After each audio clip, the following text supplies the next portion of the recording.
தமிழ்நாடு டாஸ்மாக் விற்பனையாளர் சங்கம் சார்பிலே இன்னைக்கு கொட்டுமடையிலே நாங்கள் ஆர்ப்பாட்டம் நடத்தி கொண்டிருக்கிறோம். கடந்த 29/10/2024 அன்று டாஸ்மாக் நிர்வாக தரப்பிலிருந்து சுற்றறிக்கை என்பது வெளியிடப்பட்டிருக்கிறது. அந்த சுற்றறிக்கையிலே கடைகளிலே வேலை செய்யக்கூடிய ஒருவர் 10 ரூபாய்க்கு மேல் விற்பனை செய்தால் கடையில் உள்ள அத்தனை பேருக்கும் தற்காலிக பணி நீக்கம் என்ற தண்டனையை அறிவித்திருக்கிறார்கள். இது ஆங்கிலேய கால சட்டத்துக்கு ஒத்து வரும். ஏனென்று சொன்னால் பிரிட்டிஷ காலனி ஆதிக்க காலத்திலே ஒருவர் தவறு செய்தால் அந்த ஊரையே தண்டிப்பார்கள். அதுபோல இன்றைக்கு இருக்கக்கூடிய நடைமுறை என்பது 10 ரூபாய் விற்பனை செய்தால் கடையில் உள்ள அத்தனை பேரும் பணி நீக்கம் என்ற தண்டனை என்பதை அறிவித்திருக்கிறார்கள்.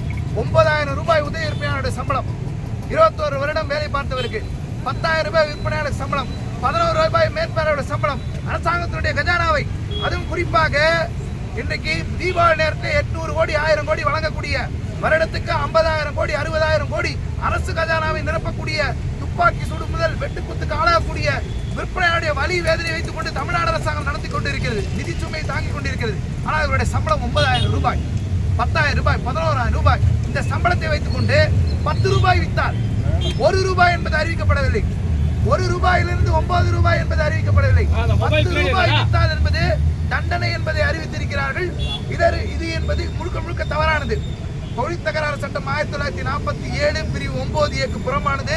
ஒரு தொழிற்சங்கம் இருக்கிறது என்று சொன்னால் ஒரு சுற்றறிக்கையால் பாதிக்கக்கூடியவர்களுக்கு தொழிற்சங்கத்தினருக்கு 21 நாட்களுக்கு முன்பாக அறிவிக்கை அளித்து அதன் பிறகே ஒரு சுற்றறிக்கையை வெளிப்படுத்த வேண்டும்.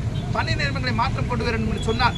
இதை எதிர்த்து இன்றைக்கு வழக்கு தாக்கல் செய்திருக்கிறோம். இந்த வழக்கு இன்றைக்கு சென்னை உயர்நீதிமன்றத்தில் 33வது நீதிமன்றத்தில் பரத சக்கரவர்த்தி அவர்கள் முன்பு இன்னைக்கு விசாரணைக்கு வந்தது. இன்னைக்கு டாஸ்மாக் நிர்வாகம் 29/11 அன்று பதிலளிக்க வேண்டும், அவர்கள் நேரில் ஆஜராக வேண்டும் என்று இன்னைக்கு சென்னை உயர்நீதிமன்றம் உத்தரவிட்டிருக்கிறது. இந்த சுற்றறிக்கை திரும்ப பெறும் வரை, பணியேந்திரம் வழங்கும் வரை, அரசு ஊழியருக்கு இணையான சம்பளம் வழங்கும் வரை தமிழ்நாடு டாஸ்மாக் விற்பனையாளர் சங்கம் தொடர்ந்து போராட்ட களத்திலே இருப்போம். ஒருபோதும் இயற்கை நீதி கோட்பாடுகளுக்கு புறம்பான சுற்றறிக்கையை நாங்கள் ஏற்றுக்கொள்ள மாட்டோம். அதை அமுல்படுத்த விடமாட்டோம் என்பதை தெரிவித்துக் கொள்கிறோம்.